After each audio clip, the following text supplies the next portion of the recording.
नमस्कार, आप सभी को बहुत बहुत स्वागत है आपका चैनल संकल्प एकेडमी पर। आज के इस वीडियो सेशन में उपन्यास के 25 प्रश्नों को लेकर के उपस्थित हुए हैं।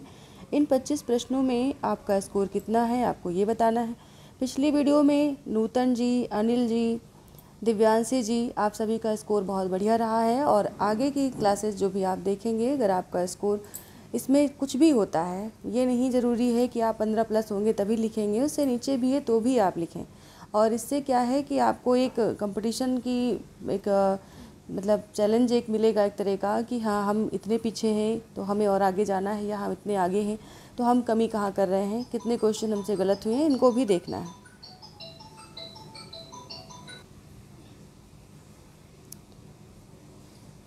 हाँ, थोड़ी अस्वस्थता के कारण इधर 2-3 दिन वीडियो नहीं आ पाई। आगे भी कोशिश रहेगी कि गैप ना हो, लेकिन हो जाता है, कुछ ना कुछ लगा रहता है, इसलिए हो जाता है। फिर भी कोशिश यही रहती है कि हाँ, आज मतलब किसी भी स्थिति में आप तक वीडियो ज़रूर पहुँचे।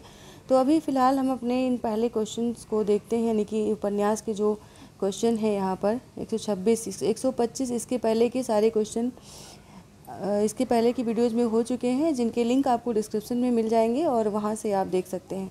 अभी हम उपन्यास के इन 25 प्रश्नों को यहाँ पर जो लेने वाले हैं, इनके स्कोर आप चेक करके ज़रूर लिखें। पहला प्रश्न है, काला जल का कथानक किस समस्या से संबंधित है। इसमें से हम ऑप्शन आपको दे रहे हैं, यानी ऑप्शन आप स्क्रीन पर देख पा रहे हैं। इसका सही ऑप्शन लाइव सेशन में है तो वहाँ पे लिखिए, और नहीं है तो बाद में भी लिख सकते हैं। तो अभी आपका इसमें क्या आंसर है, इसके बारे में अभी तक आपने टिक कर लिया होगा। चलिए हम इसका सही उत्तर लेते हैं। तो ये सांप्रदायिकता से संबंधित है, यानी कि बी ऑप्शन यहाँ पर सही है। काला जल का कथानक सांप्रदायिकता की समस्या से संबंधित है। काला जल वैसे उपन्यास किसका है, आप ये भी बता दीजिए, इसके लेखक बता दीजिए। नीचे इसका ये वाला क्वेश्चन फिलहाल हो चुका है, अभी आपको कितना याद है इसके आधार पर इसके जो लेखक हैं उसे भी आप कमेंट सेक्शन में लिखें। अगला प्रश्न है, महाभोज उपन्यास की लेखिका हैं। इसकी महाभोज उपन्यास की लेखिका कौन है। ममता कालिया, कृष्णा सोबती, मन्नू भंडारी, शानी, इनमें से कौन है। तो सही ऑप्शन है यहाँ पर सी, मन्नू भंडारी। मन्नू भंडारी ने महाभोज उपन्यास लिखा है और महाभोज नाटक भी एक इनका मिलता है। अगला प्रश्न है, आपका बंटी उपन्यास किसने लिखा है। बहुत ज़्यादा पूछा जाने वाला प्रश्न है ये, देख रहे हैं आप। पीजीटी 2010, टीजीटी 2009 में भी ये पूछा गया है और ये बहुत ज़्यादा नेट के पाठ्यक्रम में लगा हुआ है, और इसके साथ ही इस पे अनुक्रम वाले प्रश्न भी बनते हैं, तो बहुत ज़्यादा महत्वपूर्ण ये प्रश्न है। तो ये किसने लिखा है।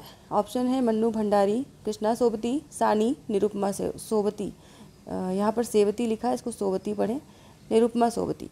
तो इसमें से कौन सी लेखिका हैं जिनका ये उपन्यास है। तो सही ऑप्शन है ए, मन्नू भंडारी। अगला प्रश्न है, राजेंद्र यादव एवं मन्नू भंडारी, राजेंद्र यादव एवं मन्नू भंडारी द्वारा संयुक्त रूप से लिखा गया उपन्यास कौन सा है। सारा आकाश, आपका बंटी, 1 इंच मुस्कान, मुर्दा सराय।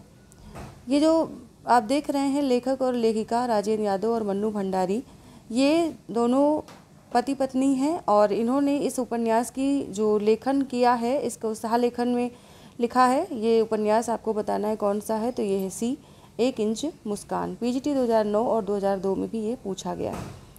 अगला प्रश्न है, इतिहास के नूपुर औपन्यासिक कृति किसकी है। ऑप्शन है बच्चन सिंह, आनंद शर्मा, जयशंकर द्विवेदी, मनु शर्मा। इनमें से कौन है जिन्होंने इतिहास के नूपुर नामक औपन्यासिक कृति लिखी है। देखिए, एक कमेंट पिछली वीडियो में आया था कि जो भी क्वेश्चन कराए जा रहे हैं उपन्यास के, वो बहुत सरल हैं, उनका स्तर थोड़ा जो है ऊपर ले जाया जाए, यानी कठिन किया जाए। तो ऐसे प्रश्न अब नहीं पूछे जाते, किसी एक व्यूअर्स का ये कहना था।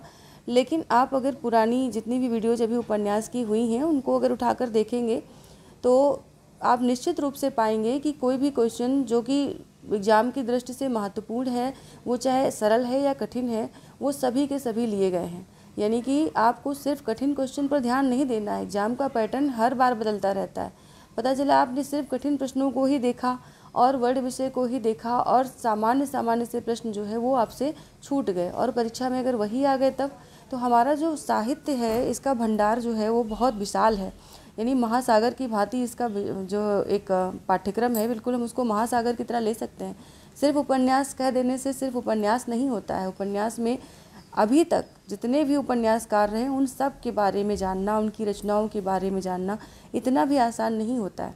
लेकिन कोशिश जानते ही क्या रहती है, जब भी जो लोग तैयारी कर रहे हैं वो बखूबी जानते होंगे कि ज़्यादातर लोग क्या करते हैं, जो भी पुराने पैटर्न के पेपर रहे हैं उनको देखते हैं, क्या पूछा गया, कौन सा लेखक इम्पॉर्टेंट है, कौन सा उपन्यासकार इम्पॉर्टेंट है, उनकी सारी रचनाओं को याद कर लेना, उनके सन को याद कर लेना, उनके वर्ण विषय को याद कर लेना, ये तैयारी की एक रणनीति होती है। या कोई पुरस्कृत रचना है, यानी कि किसी पर सम्मान मिला हो, ये याद करना, या कोई बहुत विवादित रचना हो, या अपने काल की कोई कालजयी रचना हो, तो इस तरह की रचनाओं को लोग जो है अपना केंद्र बिंदु बना करके तैयारी करते हैं। लेकिन अब ये थोड़ा सा पैटर्न बदलता रहता है। जैसे 2021 का पेपर अगर हम देखें उठा करके, टीजीटी का खासकर, तो उसमें जो प्रश्न पूछने की भूमिका थी, यानी जो प्रश्न पूछे गए वो थोड़ा सा अलग टाइप के थे। तो आप देखेंगे वीडियो, जो भी अभी एक वीडियो देख करके निष्कर्ष निकालना मुश्किल है, क्योंकि हो सकता है उस वीडियो में आपको सिर्फ सरल क्वेश्चन ही मिल गए हों जो आपने बहुत अच्छे से तैयार किए हों, लेकिन और भी हैं, क्योंकि 250 के आसपास ये उपन्यास के प्रश्न हैं जो कि हम आपको करवाने वाले हैं, और हम एक दिन में सिर्फ 25 ही ले रहे हैं। तो उसमें कुछ सरल भी हैं, उसमें कुछ कठिन भी हैं, कुछ मध्यम भी हैं।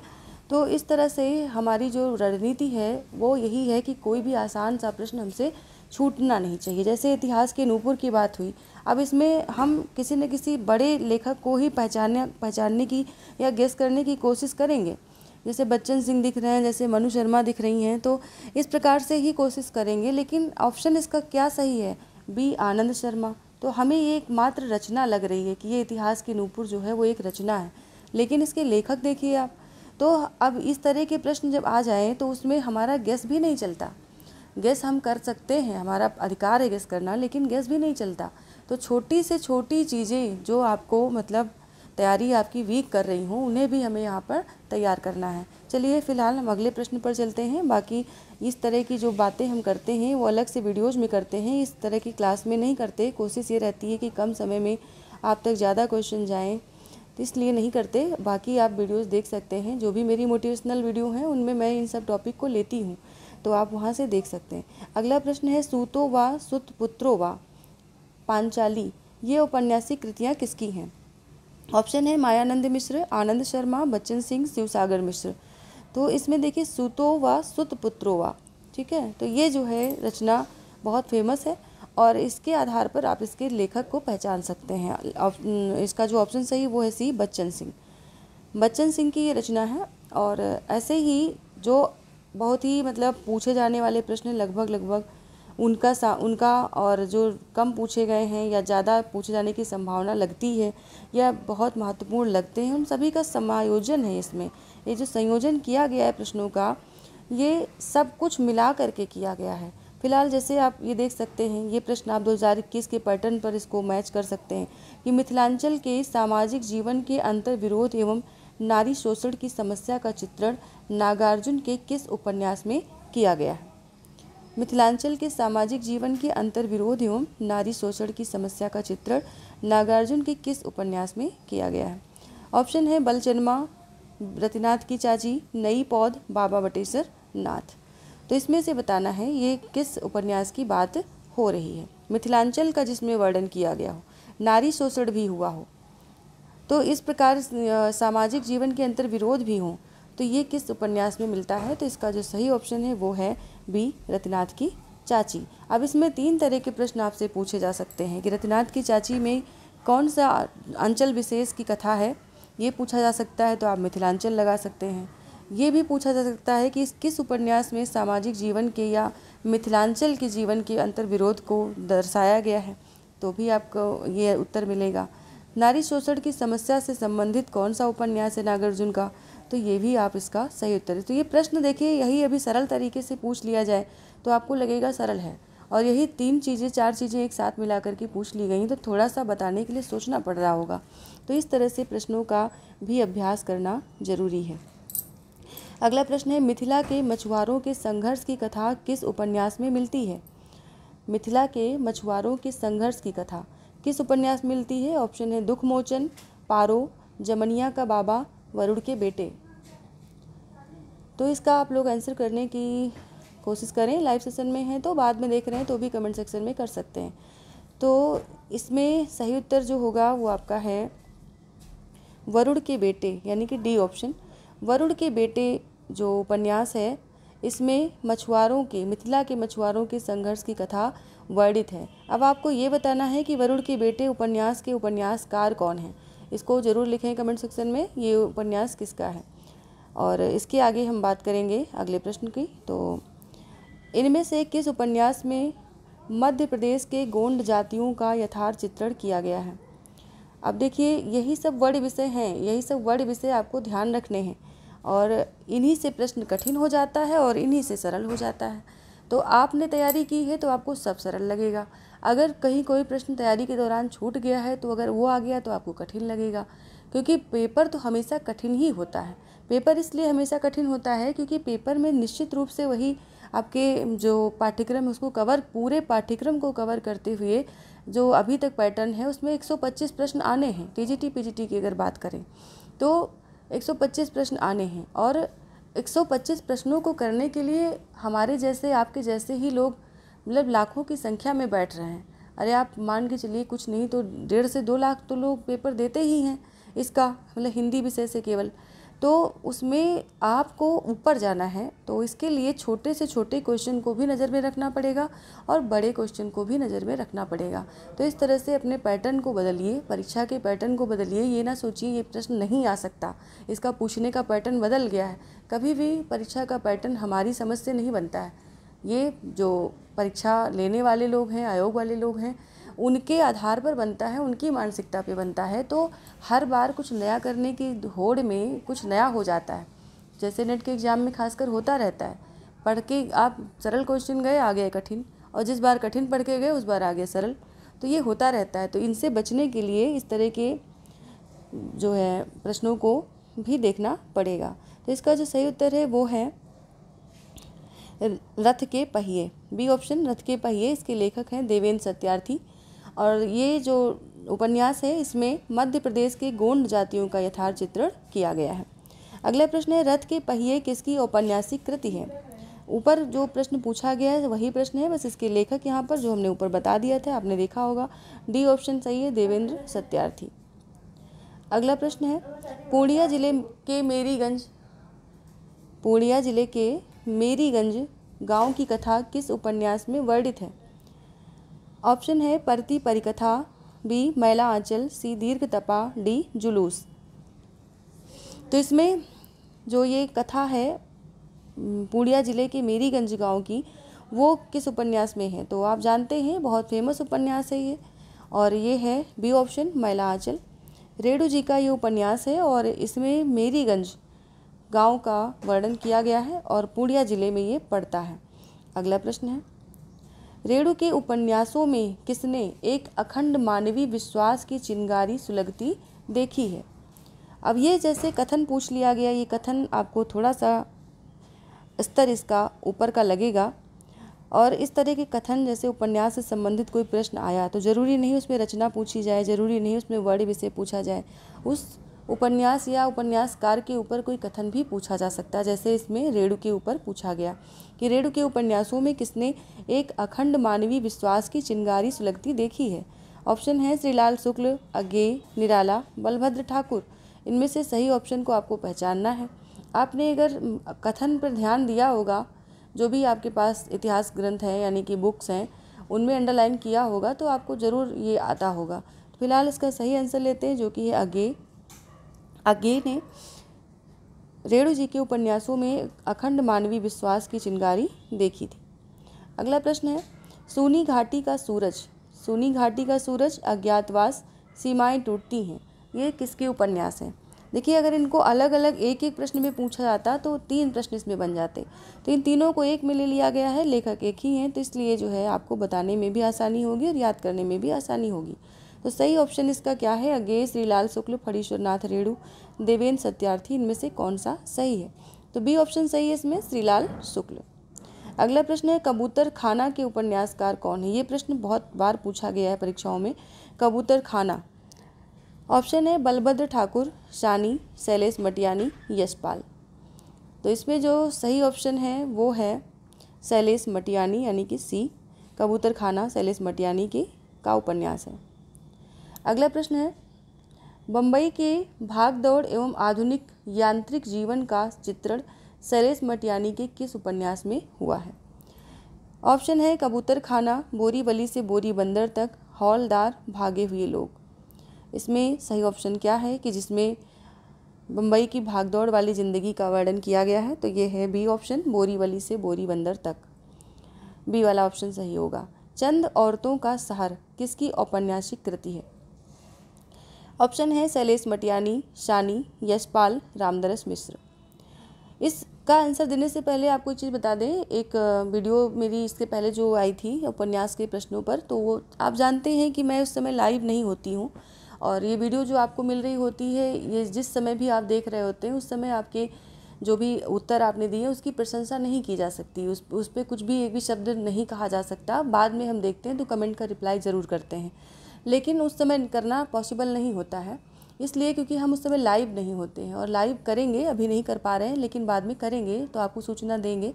तो एक व्यूवर्स हैं जिनकी ये शिकायत थी कि हाँ कोई भी प्रत्युत्तर नहीं दिया जा रहा है मैडम की तरफ से।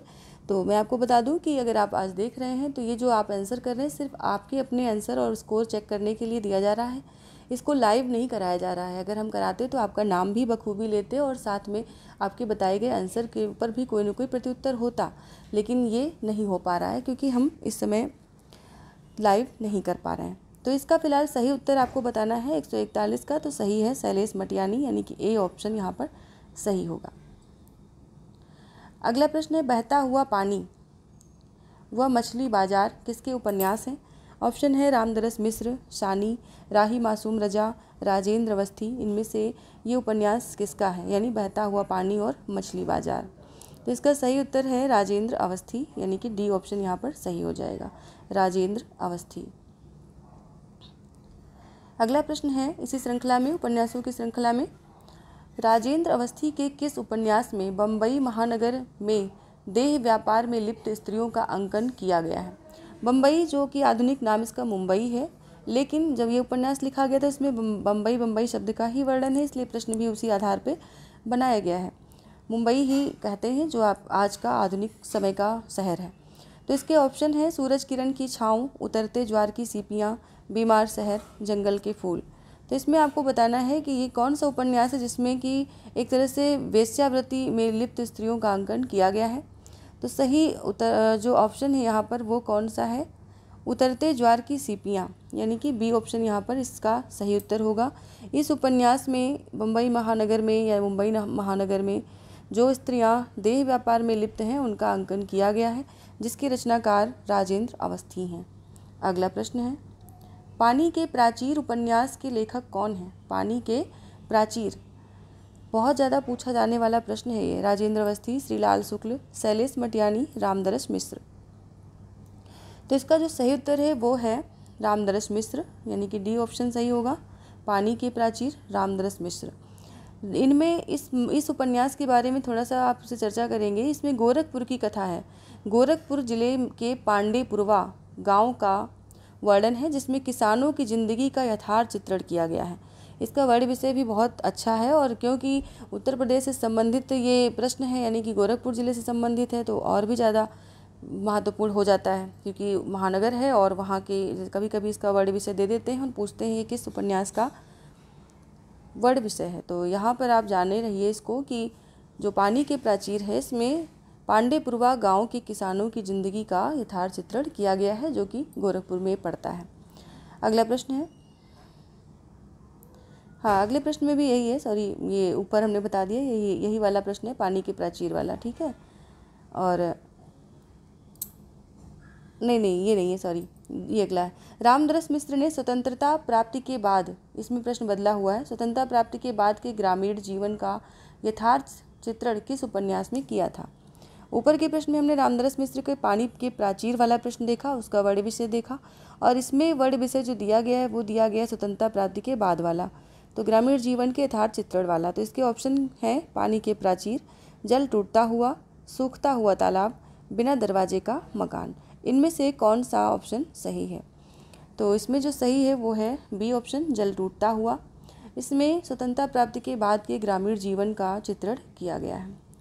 अगला प्रश्न है, न खुदा न सनम, न खुदा न सनम किसकी औपन्यासिक कृति है? शानी, रामनरेश मिश्र, हिमांशु श्रीवास्तव, हिमांशु जोशी। इसमें से किसकी कृति है ये? तो ये कृति है सी ऑप्शन, हिमांशु श्रीवास्तव की। अगला प्रश्न है, बस्तर जिले के जगदलपुर के 2 मुस्लिम परिवारों की 3 पीढ़ी की कथा इनमें से किस उपन्यास में वर्णित है? कस्तूरी, आधा गांव, कटरा बी आरजू, काला जल। बस्तर जिले के जगदलपुर की बात हो रही है और इसमें एक मुस्लिम परिवार है जिसकी 3 पीढ़ियों की कथा को इस उपन्यास में वर्णित किया गया है। ये कौन सा उपन्यास है? ये है काला जल, यानी कि डी ऑप्शन सही होगा। काला जल के लेखक मैंने ऊपर के प्रश्न में पूछा था, आपने आंसर किया है। इसके जो लेखक हैं वो हैं शानी, गुलशेर खां सानी इनका पूरा नाम है और इन्होंने इस उपन्यास में मुस्लिम परिवारों की 3 पीढ़ियों की कथा को वर्णित किया है काला जल में। अगला प्रश्न है, छाया मत छूना मन उपन्यास का वर्ड विषय क्या है? वर्ड विषय जब पूछते हैं तो इसी तरह के कुछ ऑप्शन आपको मिलते हैं जिनमें से आपको बताना होता है सही ऑप्शन को।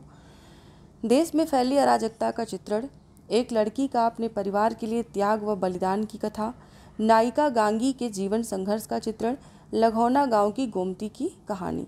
इसमें से सही ऑप्शन आपको बताना है छाया मत छूना मन उपन्यास के आधार पर।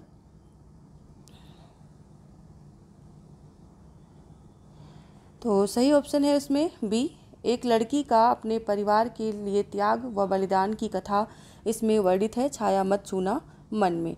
आपको बताना है इसके लेखक का नाम। छाया मत छूना मन के लेखक कौन है, इसे कमेंट सेक्शन में ज़रूर लिखें। अगला प्रश्न है, समय साक्षी है छाया मत छूना मन किसके रचित उपन्यास है? चलिए अगले प्रश्न में आ भी गया यही प्रश्न फिर से। तो समय साक्षी है ये भी इनका है और छाया मत छूना मन ये भी इनका है। तो इसके आपको लेखक बताने हैं, विवेकी राय, हिमांशु जोशी, हिमांशु श्रीवास्तव, राजेंद्र अवस्थी। यहाँ पर इसको अवस्थी पढ़िएगा, राजेंद्र अवस्थी। सही ऑप्शन इसमें क्या है? तो ये है बी, हिमांशु जोशी। अगला प्रश्न है, निम्नलिखित में से कौन सा उपन्यास विवेकी राय का नहीं है? नहीं है यानी कि 3 इनके हैं, एक नहीं है, तो ये बताना है कौन सा नहीं है। ऑप्शन है काला पहाड़, पुरुष पुराण, सोना माटी, समर शेष है। इसमें से कौन सा उपन्यास विवेकी राय का नहीं है ये बताना है। तो इसमें जो सही ऑप्शन है वो है ए, काला पहाड़। काला पहाड़ जो है विवेकी राय का नहीं है। पुरुष पुराण, सोना माटी, समर शेष है, ये सभी विवेकी राय के उपन्यास हैं। काला पहाड़ जो उपन्यास है ये भगवान दास मोरलवाल का है। भगवान दास मोरलवाल का चर्चित उपन्यास है काला पहाड़। तो इस तरह से हमने आज के इस वीडियो में 25 प्रश्न आपको करवाए हैं। इसमें आपका स्कोर कितना है, जितना भी है 15+, 16+, 18+, 10+ भी आप ज़रूर लिखें और सबसे ज़्यादा जिसका स्कोर होगा उसका नाम अगले वीडियो में यानी कल की वीडियो में लिया जाएगा। तो अभी जो लोग देख रहे हैं मैं उनसे बता दूं कि ये जो क्वेश्चन आंसर आपको कराए जा रहे हैं ये रिकॉर्डेड वीडियो हैं, आपको लाइव में नहीं कराया जा रहा है। लाइव में जब हम कराएंगे तो आपके साथ बखूद मतलब उस समय हम ज़रूर रहेंगे और आपके नाम भी उसमें लिए जाएंगे जिसने जिसने आंसर किए होंगे। अभी इसको हम नहीं करवा पा रहे हैं, थोड़ा सा जो मौसम है इसकी वजह से, और इसके आगे हम करवाएंगे, कोशिश रहेगी करवाने की। फ़िलहाल अगर आप लोगों की इच्छा होगी तो ज़रूर शुरू करेंगे, जल्दी शुरू करेंगे।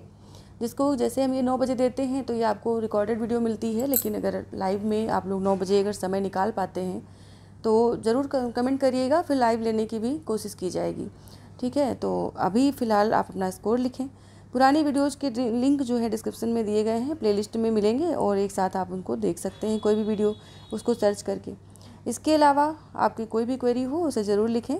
जो भी और भी प्रश्न आपके दिमाग में हो किसी भी तरह से परीक्षा को लेकर के या किसी तरह से, उसे भी कमेंट सेक्शन में लिख सकते हैं और उसके ऊपर भी सेपरेट वीडियो आपको मिल जाएगी। आज के लिए इतना ही, मिलते हैं कल की क्लास में रात 9 बजे फिर से। और उपन्यास के टॉपिक को लेते हुए हम लगभग 250 प्रश्नों को करने वाले हैं, जिसमें हम 25 प्रश्न आज कर चुके हैं और अगले 25 प्रश्न कल की क्लास में फिर से कराए जाएंगे। सभी को शुभ रात्रि, गुड नाइट।